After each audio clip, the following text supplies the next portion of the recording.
egresada de la Universidad Hebrea de Jerusalén, donde ejerció funciones como docente y en actividades de investigación. Es miembro del Instituto Harry Truman para el Avance de la Paz de la misma universidad, y también fue educadora en instituciones de educación superior en Israel. Su campo de investigación en sociología se extiende a la educación y a la sociología de la religión. Temas muy interesantes porque no son comunes ver estos aportes que Batia va haciendo a lo largo de su trabajo y sus viajes por Latinoamérica. Así que también vamos a decir que Batia es una de las investigadoras de esas facetas del retorno a la religión, tanto en Israel como en América Latina, y ha publicado en ese sentido numerosos artículos y libros relacionados a este foco de su interés académico.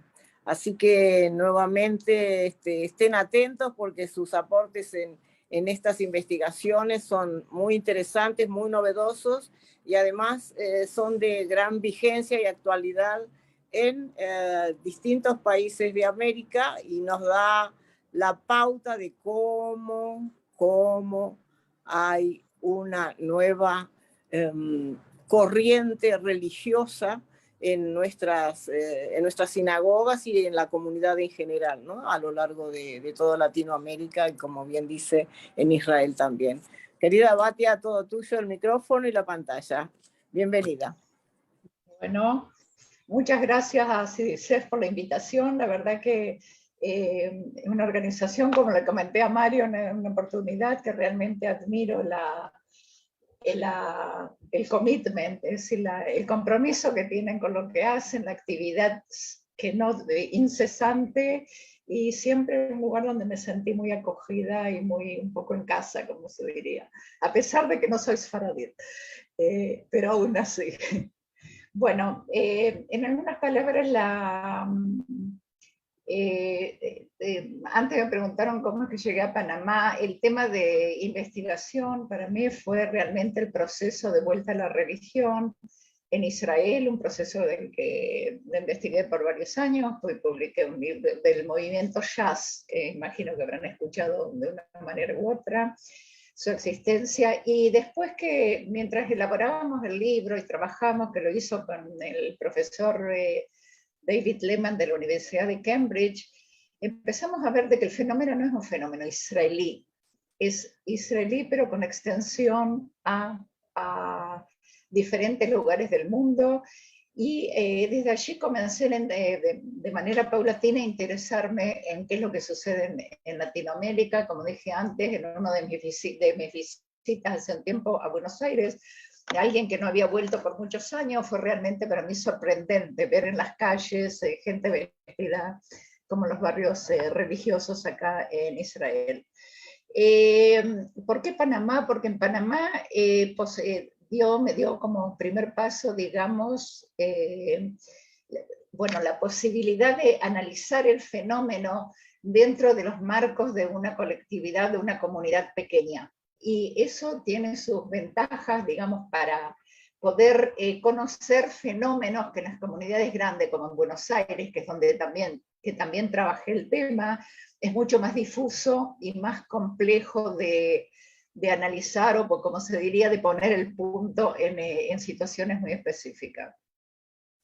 Estuve varias veces en Panamá, fui y volví, igual, no, pero ya debo decir de que fue una antropología de lujo, porque cuando llegué allá me había un señor muy activo en la comunidad, que justamente es procedente de Turquía, me preparó de antemano con quién me quiero entrar, me facilitó el uso de su coche con chofer. Realmente fue como caer a un mundo realmente totalmente desconocido. Lo que yo voy a hacer ahora es dar un panorama más o menos de las diferentes comunidades, las subdivisiones dentro de la comunidad judía.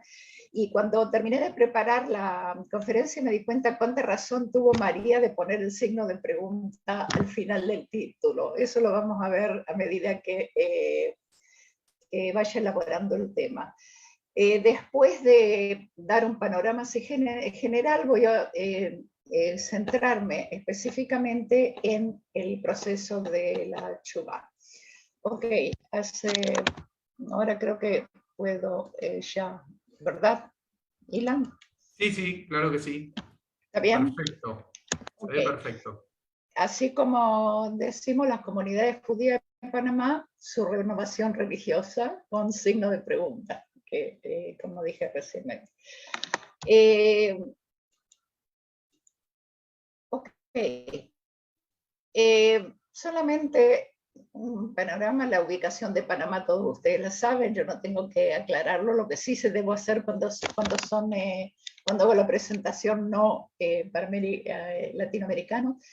Es un país que actualmente de unos 4 millones de habitantes con alrededor de 17.000 judíos que son procedentes, que podemos señalar 4 orígenes diferentes. Es la única comunidad judía en América Latina que creció en más de 300% en los últimos 20 años. Un fenómeno realmente, no solo con respecto a América Latina, en general con respecto a las comunidades judías del mundo, que según el profesor de la Pérgola, que creo que deben conocer, ¿cómo se llama?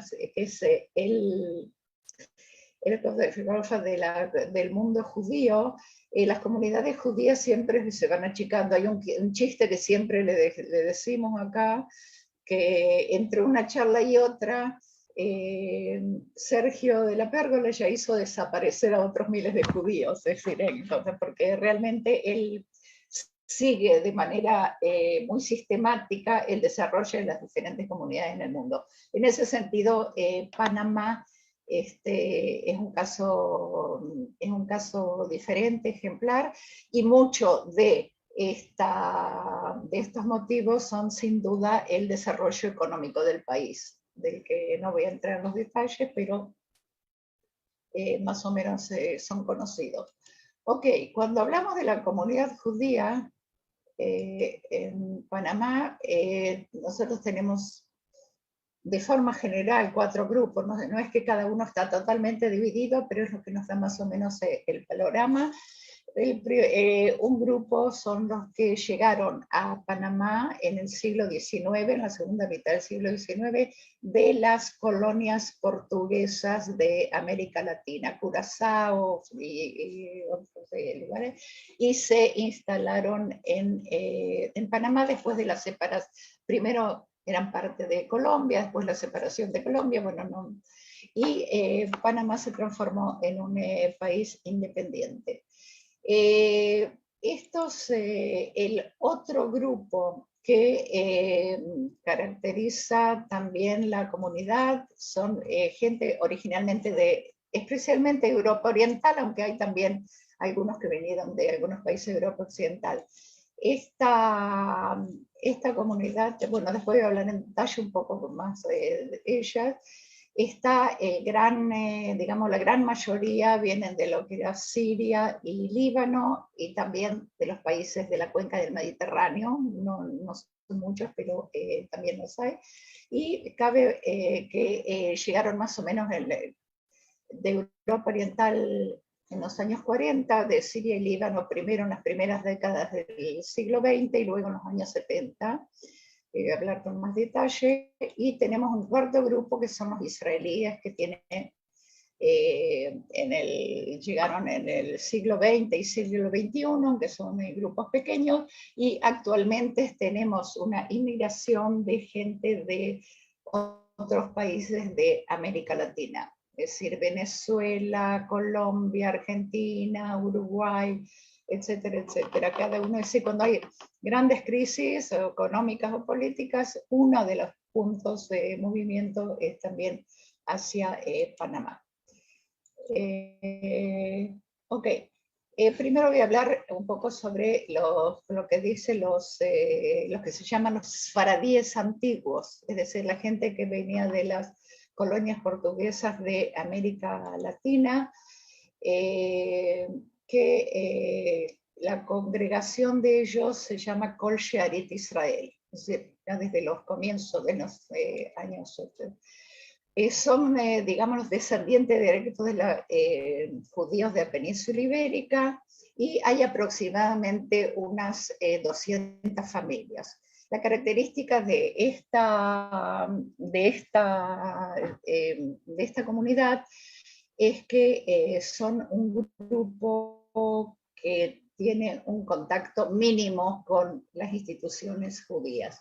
Hay aproximadamente unas 200 familias hoy en Paraguay, en Panamá, y en todas las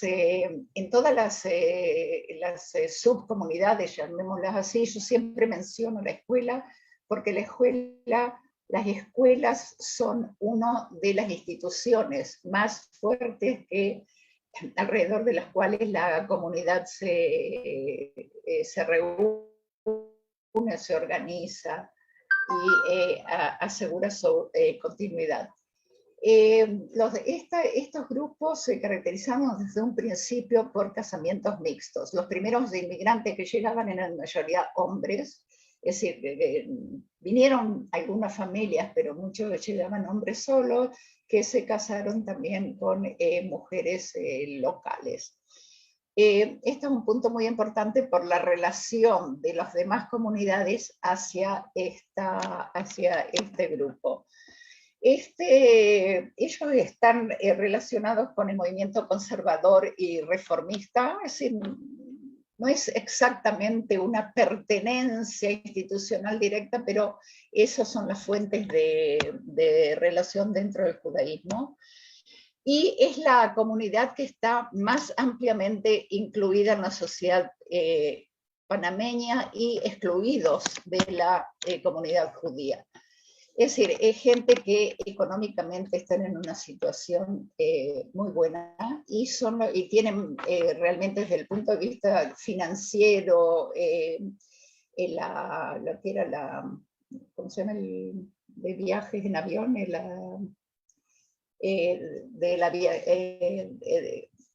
de Panamá en manos de ellos. Hay gente en situaciones económicas muy, muy, muy, muy prominentes.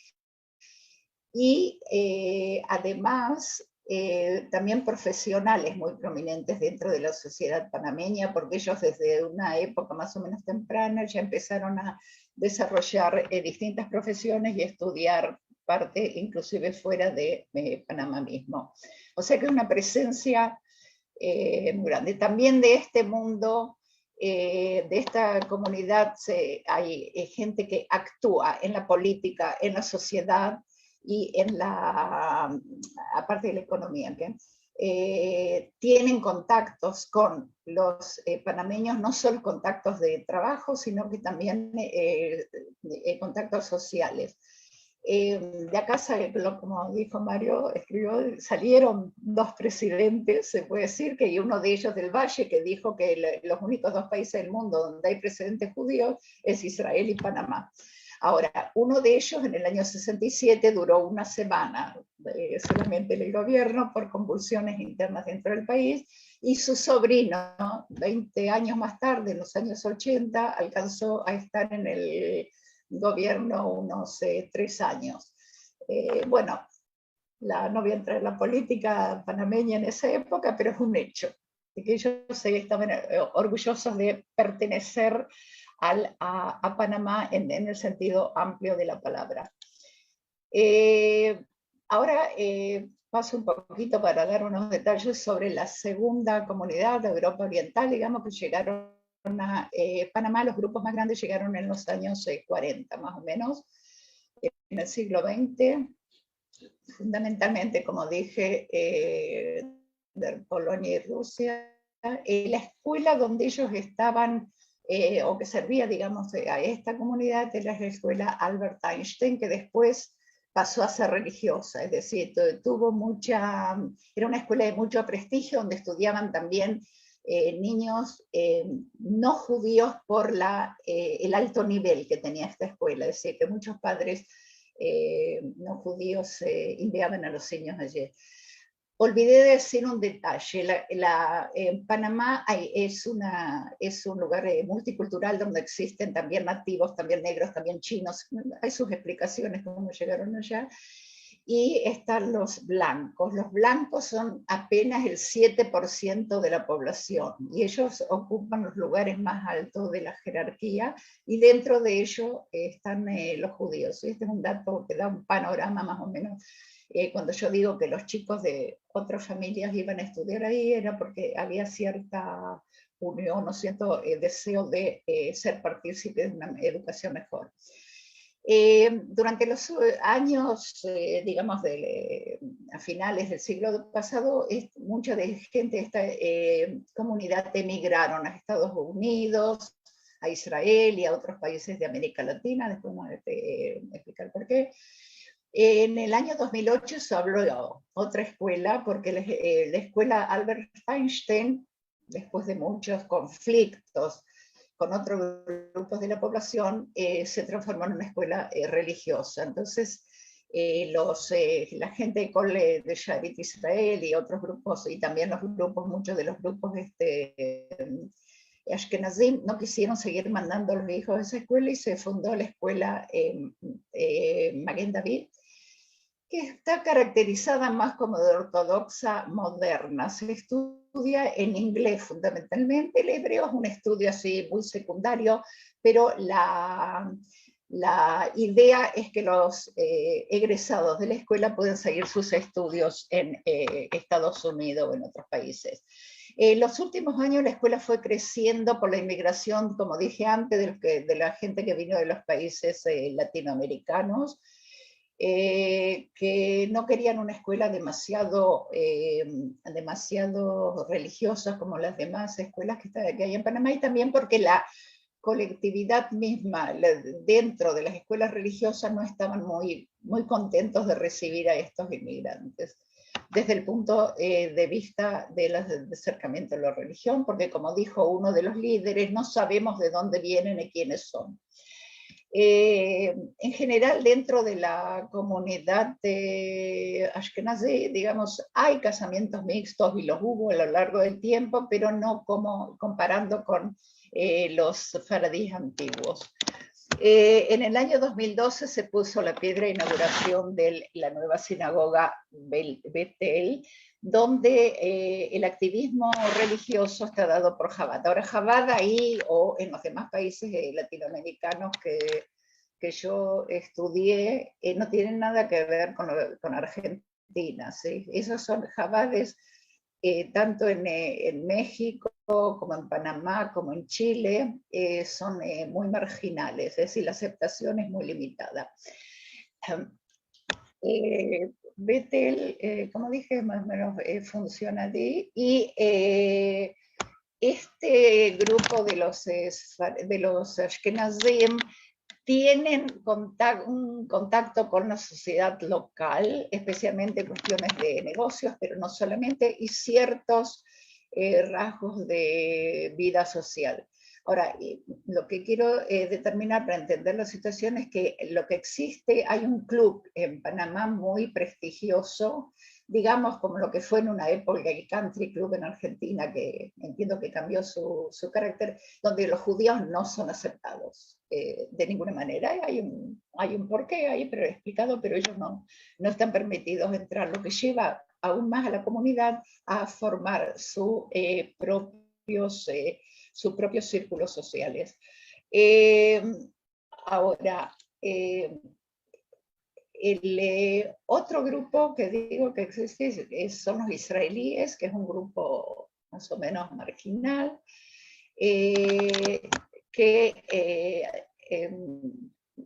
emigraron no de forma masiva, pero hay por acá y por allá durante la segunda mitad del siglo XX y en el siglo XXI. Ahora,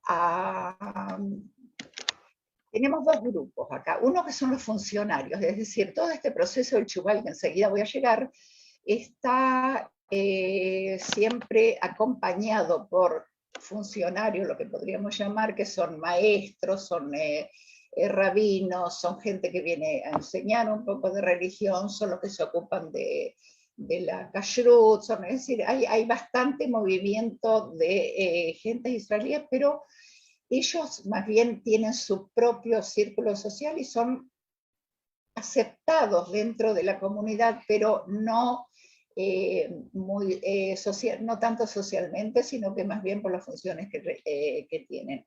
Son aceptados, sí, aquellos que demuestran relaciones sanguíneas con gente que vive en Panamá, que tienen parientes, que ya vinieron antes, porque como me dijo, hubo muchos israelíes que hicieron problemas, no puedo decir que desde el punto de vista de la relación a la sociedad del lugar y también en cuestiones de negocios, entraron en ciertos problemas, pero la comunidad no les tiene confianza, no demuestra ningún tipo de confianza hasta estos que son en el mercado de trabajo, o sea que ellos tienen su propia vida y muchos de ellos también se casaron con mujeres del lugar, lo que aún más los aleja de la comunidad. Aunque hay también aquellos que ocupan posiciones de liderazgo, pero por lo general son los que tuvieron durante los años, demostraron realmente una fidelidad así muy, muy clara al mundo en que vivía. Por ejemplo, yo participé en algunas Brit Milá, Bar Mitzvah, Bat Mitzvah, así dentro de la comunidad, y una vez que estuve allí en un Brit Milá de una pareja de israelíes que habían llegado, y en la comunidad siempre se acostumbra que todo el mundo va, participa de una manera u otra, había poquísima gente, solo algunos de los funcionarios que llegaban digamos, un rol formal. Lo que quiere decir que ellos tienen sus propios contactos dentro de los israelíes mismos, ¿no? La aceptación es muy relativa. Y tenemos la comunidad proveniente de Siria y Libia, ¿no? Fundamentalmente de Alepo, que es la que en realidad no es de los Balcanes, acá me refiero más a la cuenca del Mediterráneo en general, ¿sí? Que están incluidos vuestros compatriotas, digamos, pero son grupos más pequeños que vinieron en las primeras, fundamentalmente de Alepo en la década del 20, y luego hubo otra ola de inmigración en los 70 cuando Siria permitió la salida de los judíos. Entonces acá, como digo, tenemos gente de Alepo y de la cuenca del Mediterráneo. La sinagoga es la sinagoga Shevet Ahim, que fue fundada ya por los que llegaron en las décadas del 20 y el 30, en 1929. Esta comunidad está caracterizada por la preservación y un dinamismo de la tradición. ¿Qué quiere decir dinamismo? Que por un lado fue mantenida, pero fue también cambiando. Una tradición no puede permanecer sin cambiar, porque si no se va, ¿cómo se dice? Se va desapareciendo, que es lo que pasa también con los ultraortodoxos en Israel. Nosotros queremos que estén estáticos, no. No pueden estar estáticos porque se tienen que adaptar también a los cambios externos. Ahora, el grupo de esta gente tiene la predominancia, el predominio en la comunidad judía desde el punto de vista institucional. Es decir, que en una época, por ejemplo, en los años 70, 80, las instituciones estaban formadas por la representación de los demás grupos que mencioné antes, de Kol Sharit Israel, de lo que después se transformó en Betel. Los últimos años, el 85% de los lugares institucionales los ocupan miembros de digamos, de la comunidad de Alepo fundamentalmente.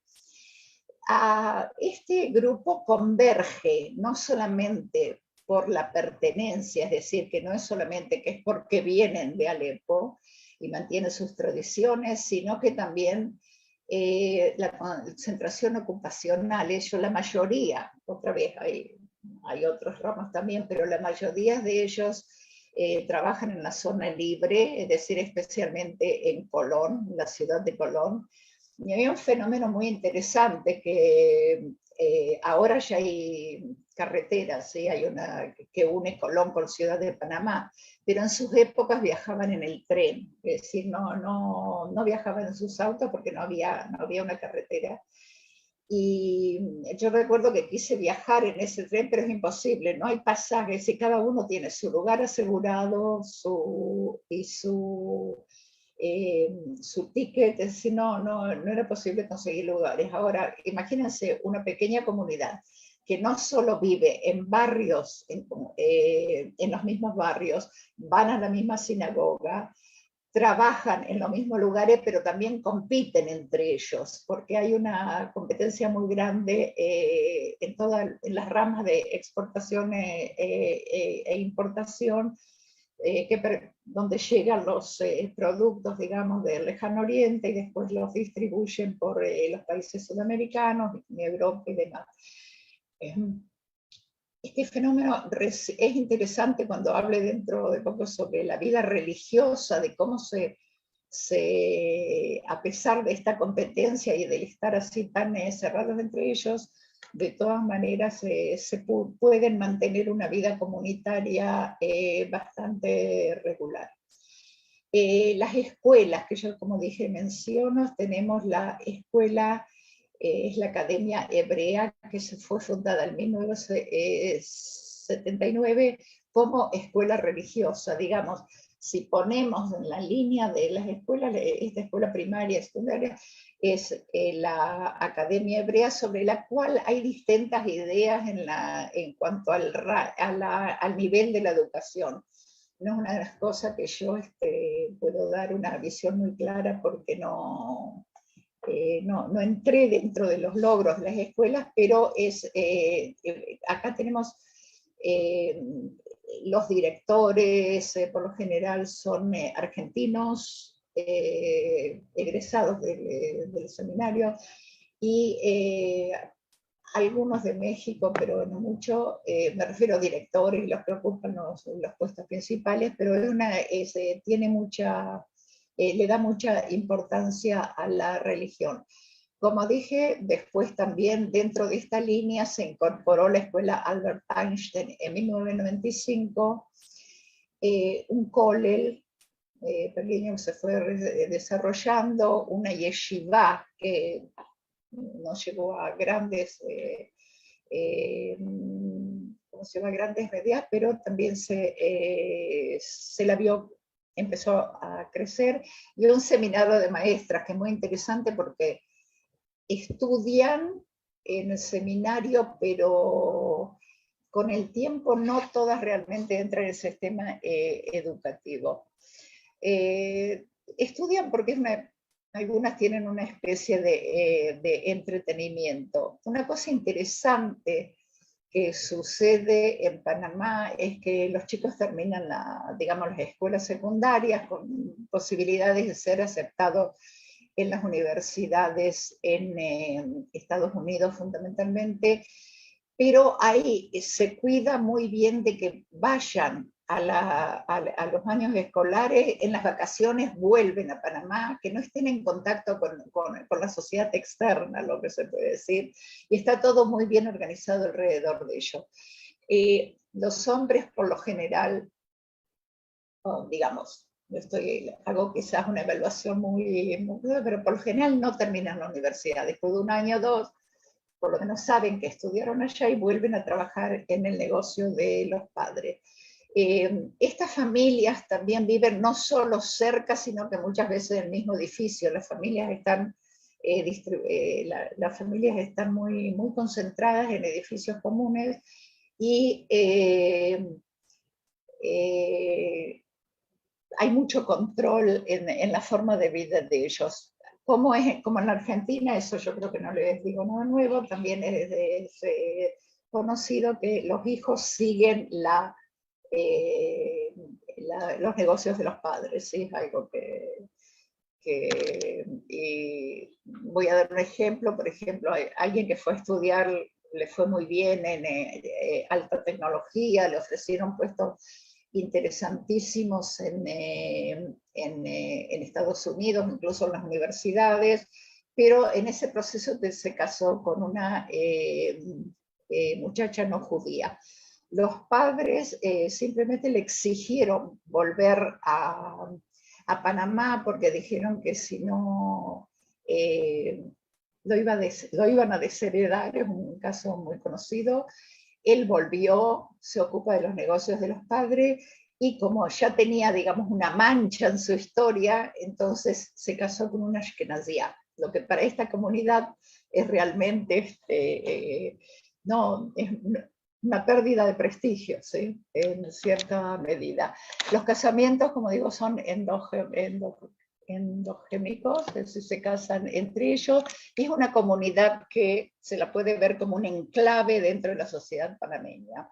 La situación económica es muy alta también, en general de los judíos, y en realidad a los panameños les cuesta creer de que en el mundo haya judíos que no son ricos. Yo me acuerdo cuando le explicaba al chofer de la embajada que me llevó a conocer algunos lugares, de que en Israel hay gente pobre, de que la mayoría es gente de clase media, etcétera, etcétera, que no se ven, él no me podía creer. ¿No? O sea, él creía que yo le mentía, que yo le estaba inventando una historia para quedar bien con él, o que yo le explicaba que incluso, bueno, si vivimos en departamentos, ¿no? Bueno, toda la situación,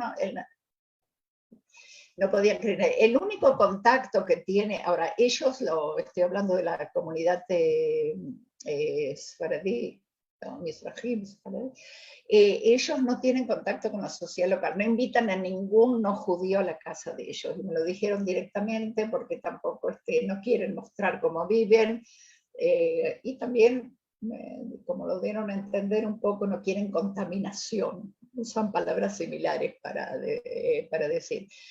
Los festejos son dentro de la propia comunidad.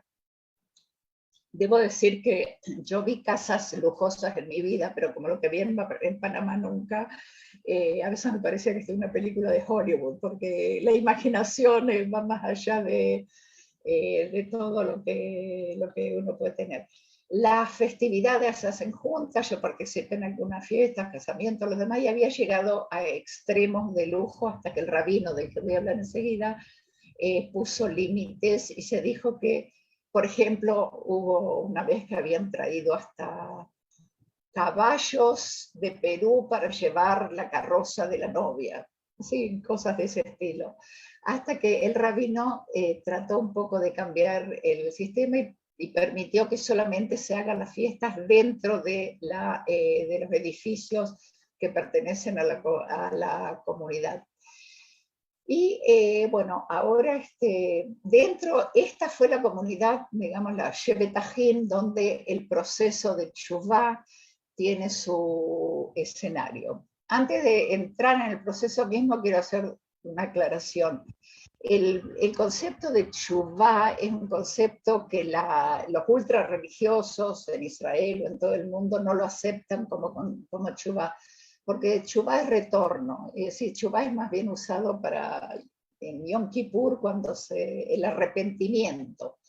Los muy religiosos llaman al proceso de volver a la religión como ithaskut, es decir, fortalecimiento, porque según ellos la teshuvá es, todos podemos volver de teshuvá y volvemos de teshuvá sin necesariamente acercarnos mucho más fuerte a las creencias. Y el segundo tema que es muy importante, ahora, fuera de las comunidades religiosas, por lo menos en Israel y en el mundo sí se usa el término de teshuvá. Ahora, otra de las cosas que hay que tener en cuenta y que es muy importante, que nunca hubo en el judaísmo un proceso de teshuvá masivo, llamémoslo así. Esto es algo desconocido, porque de acuerdo a la creencia judía, la teshuvá es una decisión individual. La cuestión es un poco misionera, llamámoslo así, de atraer a grandes grupos, a grandes masas hacia la religión, lo primero lo trajeron al mundo judío Chabad, indudablemente, ¿sí? Su historia ya los años, pero digamos que dentro de los ultraortodoxos acá en Israel no es bueno, no es visto con buenos ojos, to put it mildly, como se decía, sino no lo aceptan como un proceso natural dentro del judaísmo, y eso de otra investigación que yo hice entre grupos ultraortodoxos acá en Israel, lo dijeron muy claramente, ¿sí? Lo ven incluso de una manera despectiva. Eso lo aclaro no solamente con respecto a las comunidades fuera de Israel, sino también acá. O sea que lo que se ve, no, yo lo aclaro porque generalmente en Buenos Aires se ve que procesos masivos, digamos, en cierta medida, pero no están dentro de lo que la ultraortodoxia judía considera natural. Ok, algo común, lo que llamamos la teshuvá es un fenómeno transnacional, como dije al principio, es decir, no es una cuestión que se dio solamente en América Latina y no solamente en Israel, y tiene características similares con respecto a la socialización y a la resocialización. Socialización se refiere fundamentalmente a los procesos educativos de los hijos de quienes deciden acercarse a la religión. La resocialización ya es con respecto a personas mayores que o jóvenes, pero que ya fueron socializados en otro ambiente, que tienen que aprender, digamos, las normas del comportamiento, cómo comer, cómo vestirse, cómo relacionarse al medio, etcétera, etcétera. Eso es común en todas las comunidades donde el proceso de la teshuvá es notorio. En todos ellos existen mecanismos de control social, que ya esto depende, ahora en el caso de Panamá enseguida voy a explicar más claramente, pero uno de los mecanismos de control social, especialmente en comunidades pequeñas, es el gossip, lo que se llama el chisme, ¿sí? El acusar, el tener en cuenta, el ver cómo la gente hace, y cuántas veces se fueron a la sinagoga, si no fueron, qué hicieron, qué comieron, cómo vistieron, etcétera, etcétera. La reinstitucionalización, yo creo que a ustedes en Buenos Aires no hace falta explicar, la AMIA está en manos de religiosos, no en todos lados es un proceso así tan extremo, pero sí hay un cambio del liderazgo que ocupan las instituciones y de las exigencias hacia el mundo comunitario. Otra característica es la presencia en el espacio público, es decir, que se ven más sinagogas y más yeshivot y la gente vestida de manera más tradicional, etcétera, etcétera, y mecanismos que en cada país se ven de manera diferente, que excluyen a la comunidad judía del mundo, así como objetivo. También en Buenos Aires me lo dijeron abiertamente muchos de los líderes del proceso de la teshuvá, es decir, cuanto menos contacto con el medio circundante no judío. Ahora, en Panamá, el arquitecto, digamos, de este proceso de la vuelta a religión fue el rabino Zion Levi, que nació en Israel, es decir, de padre de Marruecos, los padres de las familias de Marruecos, que llegaron a Israel, y él nació el mismo día que llegaron, es decir, bueno, es toda una historia que estaba allá. Y una cosa interesante es que a pesar de haber nacido en Marruecos, la comunidad alepina en Panamá lo aceptó como rabino. Él fue enviado desde Israel, él falleció en 2008, la primera vez que yo fui a Panamá, y creo que fui una de las últimas personas de fuera de la comunidad que habló con él, que lo entrevistó. Es decir, tuve una entrevista muy interesante con él. Él estudió en Jerusalén en la Yeshiva Porat Yosef, que es la misma yeshiva donde estudió Ovadia Yosef, el líder del movimiento Shas. Él él estuvo 57 años en Panamá, o sea que esta época, esta transición hacia una mayor religiosidad fue lograda de una manera paulatina y muy sistemática. En los primeros años él había llegado a un momento, inclusive a momentos un poco de, ¿cómo se dice?, yeush, de desesperación de que no podría hacer nada ahí, pero no se rindió, como se dice, y continuó trabajando de manera muy sistemática con todos los miembros de la comunidad. Lo que ayudó un poco a tener más y más ¿cómo se dice?, aceptación dentro de la comunidad fue su flexibilidad. ¿A qué me refiero a flexibilidad? Él no exigía una transición inmediata. Él daba ciertos grados de libertad, como diciendo, por ejemplo, una señora viuda que los hijos vivían lejos y que tenía mucha angustia en quedarse sola en la casa, él le permitía viajar los sábados, digamos, legítimamente. Ese es uno de los tantos ejemplos que caracterizaron su manera de trabajar con la gente, lo que les acercaba aún más. Él llegó, no solamente que se autodefinió como autoridad religiosa única, que no permitía interpretaciones diferentes digamos, a los libros, al estudio, él escribía mucho, lo estudiaba mucho, era el control en la esfera privada. Todos, la gente de la comunidad consultaba con él absolutamente todo lo que hacían en sus vidas. Ya sea desde negocios, o ya sea con quién casarse, o ya sea cuando era realmente increíble, eso lo vi por mí misma, de ver cómo la gente entra y consultaba cosas que parecerían muy pequeñas y sin sentido, pero él estaba involucrado en la vida, digamos, de todos los miembros de la comunidad. Él, por ejemplo, los sábados él no exigía que se cierren los negocios los sábados, y fue un proceso que se hizo de manera paulatina. Iba a pasear por la calle principal en Panama City para ver qué negocios sí empezaban a cerrar este sábado, ¿sí? Es decir, tenía un control así, sin presionar. Pero, bueno, si lo llamamos no presionar, a su manera. O sea que él fue construyendo las fronteras externas a través de las exigencias de cambios personales. Él tenía expectaciones hacia cómo la gente se debía comportar, y no siempre las decía de manera abierta, pero era muy claro que se esperaba. Él también era una especie de ministro, es decir, él quien administraba la relación con el mundo exterior en Panamá. ¿A qué me refiero cuando había problemas legales, por ejemplo? Un poco hace acordar al rol que tenían en el Shtetl los metafines y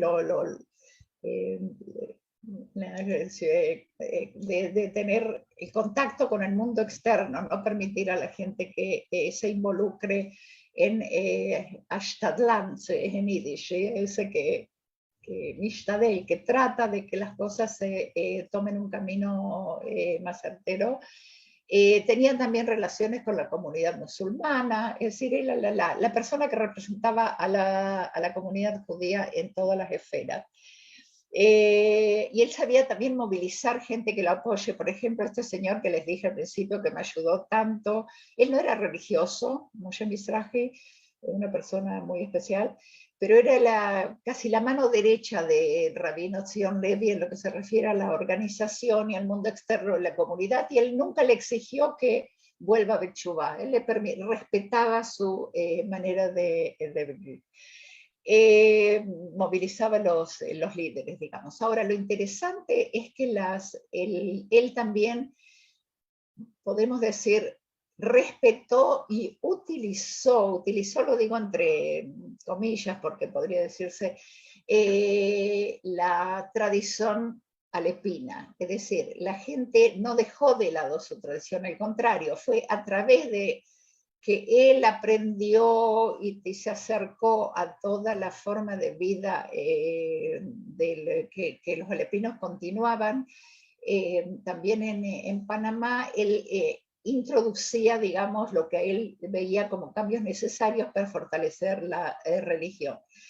Y bueno, podría contar miles de historias sobre la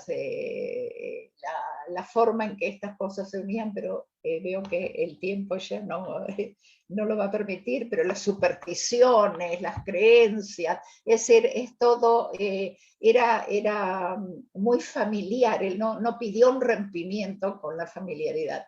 Les voy a decir, por ejemplo, la generación más joven ya se mudó de los barrios de donde vivían antes de Shevet Ahim, ese donde estaba la sinagoga de Shevet Ahim, se construyó una nueva sinagoga y la gente ya que la segunda generación se mudó hacia aquellos lugares y había una especie de competencia donde se iba, donde no se iba, lo que era muy impactante. Estuve ahí para los Hagim, para Rosh Hashanah, Yom Kippur, etc., que los chicos de las escuelas venían en masa, es decir, se traía a los chicos de las escuelas para los Hagim de manera masiva.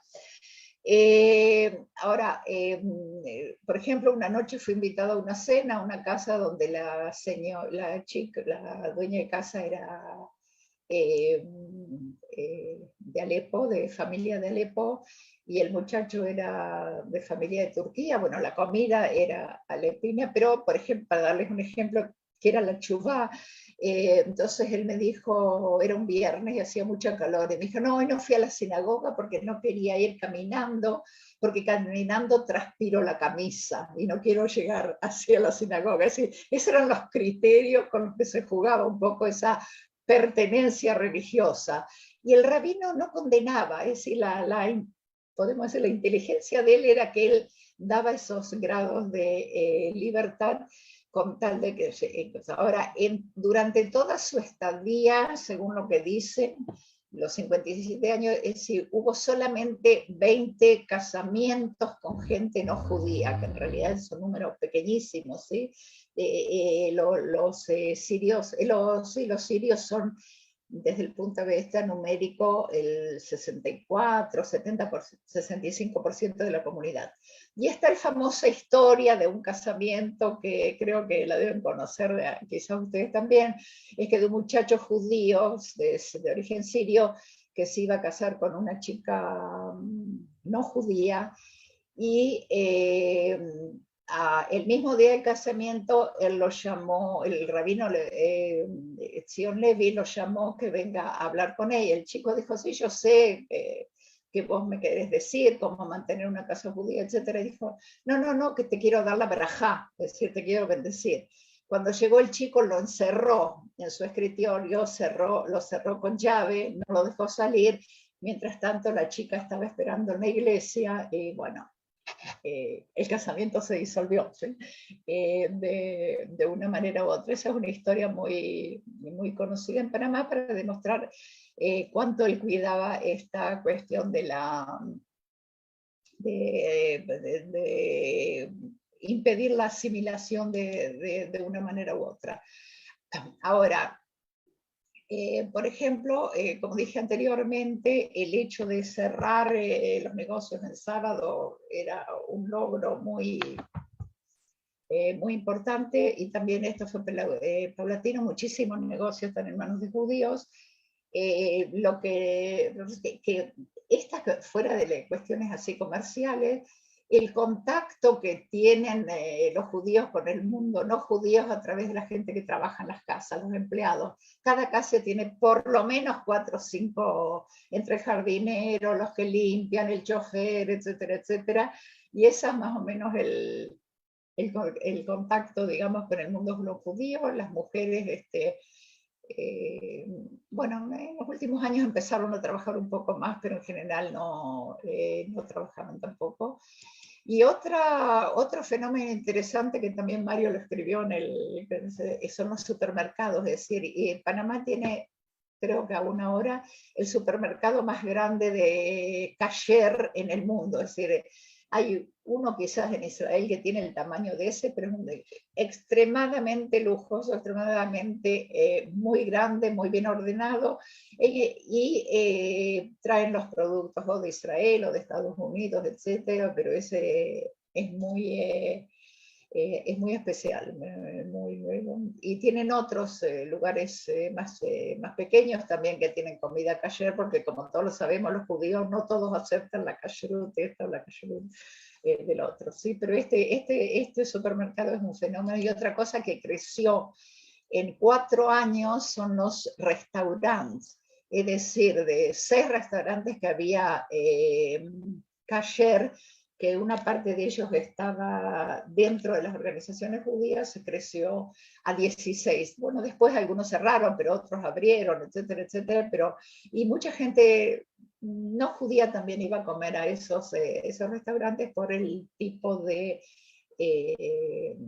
comida, digamos, que tenían. O sea que la presencia de la comunidad judía en el espacio público fue creciendo enormemente. Y ahora, por ejemplo, había en los casamientos, solamente para ver cómo las cosas así eran, no son cortantes como se podría ver acá en Israel o en otros lugares, que por ejemplo en los casamientos, por lo menos en los que yo estuve, algunos de ellos, los músicos no eran judíos.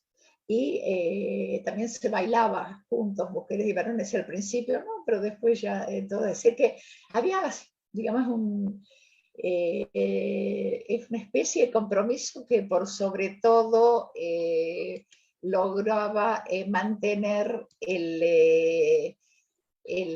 la comunidad dentro de esos límites. De acá que, como dije, el signo de pregunta de María en el título está muy bien ubicado, ¿sí? Porque acá tenemos un caso muy interesante del encuentro entre religión y étnica, es decir, que en realidad las tradiciones, las costumbres, parte de las creencias de grupos estos provenientes de Siria fueron integradas con la religión, conformando patrones de comportamientos, de creencias, de mantenimientos de estilos de vida, etcétera, que los caracterizan a este grupo y no es algo que cruza otros grupos religiosos. Es decir, permite, por un lado, la tradición cultural fortalecer un comportamiento común, lo que algunos analistas los remiten como tradicionismo, no tradicionalismo, sino tradicionismo en el sentido que es un nuevo patrón que guarda un poco, digamos, de lealtad, ¿sí?, a la tradición, pero adopta y adapta nuevas olas o nuevas cosas. A Panamá llegan muchísimos personas de Estados Unidos y de Israel que vienen a dar clases a gente mayor, hay reuniones, etc. Es decir, que el fenómeno es transnacional, no solo porque la chubá se da en todos lugares y no solo porque otra gente viene, sino que se alimentan de otras comunidades.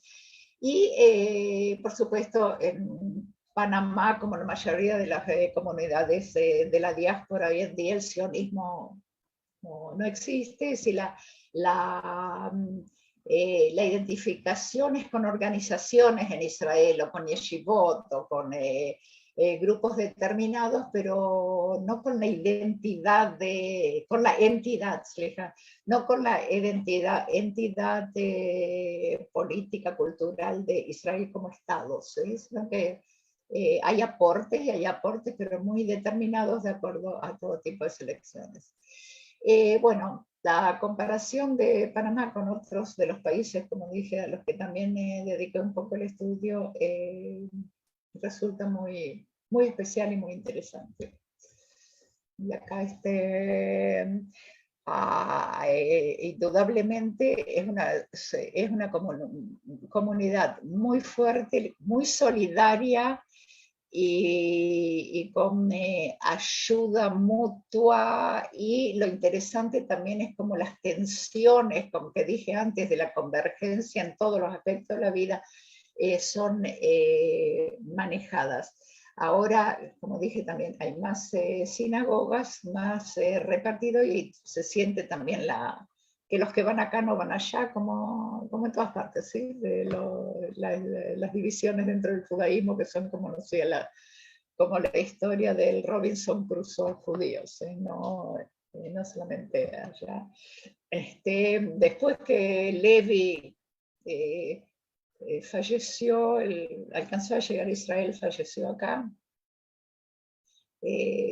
Todo el proceso de la elección de un nuevo rabino no fue muy simple. Hubo, bueno, muchas tensiones allá, pero eso ya es otra historia. Okay.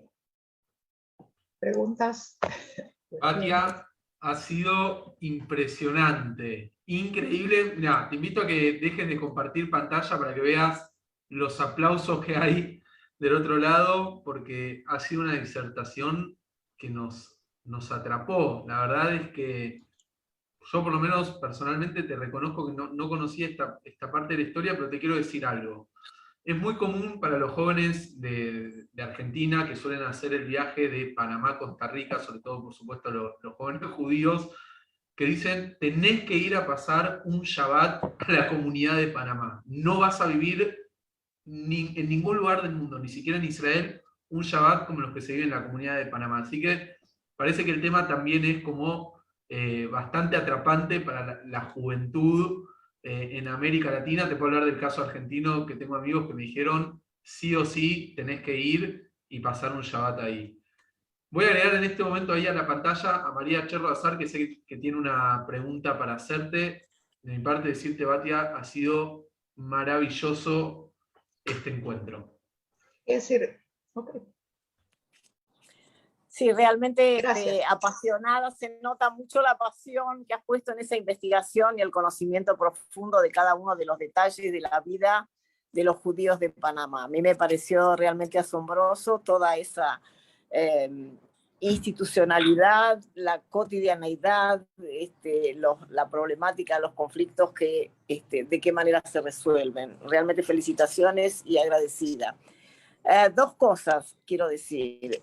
Una que tiene que ver con el rabino Levin, que estudió en Porat Yosef, que es esa yeshiva con la gran impronta de los alepinos, y que me parece que también es fundacional para el desarrollo de su carrera rabínica dentro de las comunidades de Panamá, ¿no? Con estas marcas y ese estilo de dirección institucional.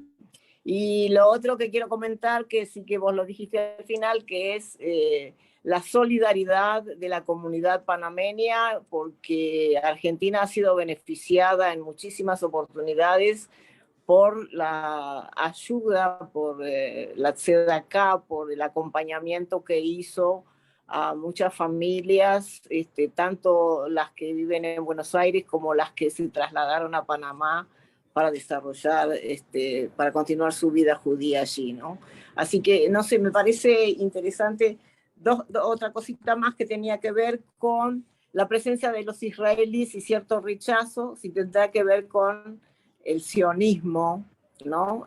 Un rechazo al sionismo del pueblo panameño. Eso es en realidad mi planteo, ¿no? Dos cosas. La formación del rabino Levin en Porat Yosef y la cuestión del sionismo, brevemente para hacer un cierre, digamos, más con estas dos preguntas. Bueno,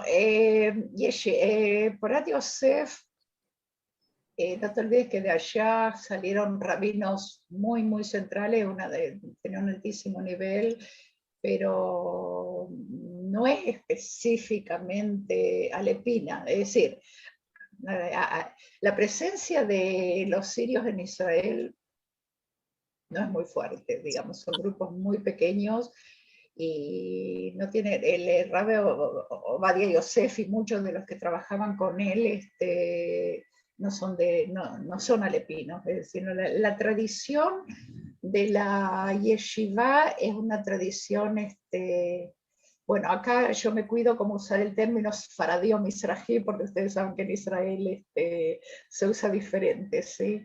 Que tiene Mizrahi, es una yeshiva muy prestigiosa, donde realmente no era muy fácil ser aceptado, y fue una de las yeshivot más activas tratando de mostrar su prestigio frente a la discriminación hecha por los yeshivot ashkenaziot a los sfaradim y a los mizrahim, que yo digo sfaradim / mizrahim, porque acá el término se usa de manera diferente. Pero no podría decir que es una yeshiva que está caracterizada porque digamos, todo el estudio, los textos, formó su propia tradición, si lo queremos decir así. No es híbrido exactamente el término que usaría, pero sí hay una especie de mix de las distintas corrientes dentro de los Mizrahim, ¿sí? de la escuela. Que hay otras también, yeshivot, pero esta en sus épocas fue realmente la más prestigiosa. Con respecto al sionismo, bueno, digamos así, las comunidades judías en el mundo ya no son sionistas, ese es un hecho. Eso de que tienen simpatía a Israel o que no están en todo eso sí, pero no hay sionismo en el sentido como fue en los años 70, 60, 50, nada que ver, ¿sí? Estamos en una realidad totalmente diferente. El apoyo a Israel, sí, apoyarme, por ejemplo, el rabino Levi, él nació... Bueno, no nació en la Hadassah, pero fue atendido por médicos de la Hadassah. Por ejemplo, dan de manera selectiva y eligen a dónde dar. Se imponen, por ejemplo, cuando apoyan económicamente al ejército, apoyan, o muchos de las donaciones fueron a la rama religiosa del ejército, es decir, no al ejército, a Tzal como Tzal, y que Tzal decida qué hace con ese dinero, sino que tiene lugares muy dados. Ayudan también a las comunidades, por ejemplo, ellos ayudaban mucho a Cuba, a la comunidad de Cuba. Sí, la comunidad judía que hay en Cuba, que no es muy grande, pero la situación económica está de más para hablar. Ellos ayudaban así, ayudan. La solidaridad en cierta medida es transnacional, digamos, en ese aspecto, y se puede trabajar. La forma de, ¿cómo se dice? Lo que van a schnorer, ¿saben? Me imagino que conocen la palabra schnorr, ¿sí? Lo que van a pedir dinero. Yo en una de las viajes fui a vivir al hotel donde venían los schnorrers, los que venían a pedir dinero, y está súper organizado. ¿Dónde dan la plata? ¿Qué día? ¿A qué hora? Y la gente ahí había de todo, de esos schnorrers. Yo ahí encontré algunos que yo creo que pedían la plata para las drogas, no importa. Pero cada uno se inventaba una historia. Y las yeshivot, y ellos no niegan, porque eso sí es yo diría es de la tradición siria, en ese sentido, porque yo les pregunté a alguien, ¿por qué? No, dice, no puedo no dar. Es decir, no puedo, un judío que viene a pedir, no puedo no dar. Los personajes que encontré ahí eran fabulosos. Además de eso, los taxistas tenían las direcciones de a dónde, quién le va a dar más, cuánto van a sacar de esto. Es decir, y los taxistas sabían palabras en hebreo, que venían muchos de Israel, ¿sí? El schnorer. Y las chicas del hotel, me acuerdo, ustedes conocen eso de las calles por donde sí se puede caminar y no caminar, se ponen ¿cómo se habla? Bueno, en hebreo no sé cómo traducirlo, donde se definen los límites, ¿de acuerdo? Las chicas me lo explicaban, las chicas del hotel. Es decir, es todo un mundo que remueve o despierta la solidaridad así. También hay relaciones con las yeshivot en Israel, con algunas yeshivot, mucho menos de lo que yo veo, incluso proporcionalmente de lo que veo en Buenos Aires. ¿Sí? En Buenos Aires hay yeshivot determinadas, que es ahí donde se van como... les voy a dar un ejemplo de qué es la teshuvá también en Panamá. Por ejemplo, las mujeres venían a las sinagogas vestidas con un lujo impresionante, pero se tapaban, digamos acá arriba, sí, venían cubiertas, pero con mini, podían venir con mini, es decir, con faldas cortas, ¿sí? Lo que es una pauta del tipo de relaciones. Los coches que se ven afuera de las sinagogas, esos lugares, como se imaginan, son de puro lujo, es decir, hay mucha exuberancia en ese sentido. Hay muchísimo dinero y Panamá, como saben, estuve leyendo las estadísticas de la economía actual, está en rangos muy altos, pero con una desigualdad impresionante, y dentro de eso están los judíos, ¿sí? Entre los grupos de jerarquía. Batia, quiero antes de cerrar decirte 2 o 3 cosas. La primera es que nos estuvieron llegando algunos saludos especiales desde Francia y también desde Panamá. Tenemos a Patricia Abadi desde Panamá que nos dice lo siguiente. Voy a leer textual el mensaje porque me pareció muy lindo. Dice: la felicito por tanta información sobre Panamá. Yo vivo allá y soy guía turística judaica en Panamá. Pero no te entiendo muy bien. Invito...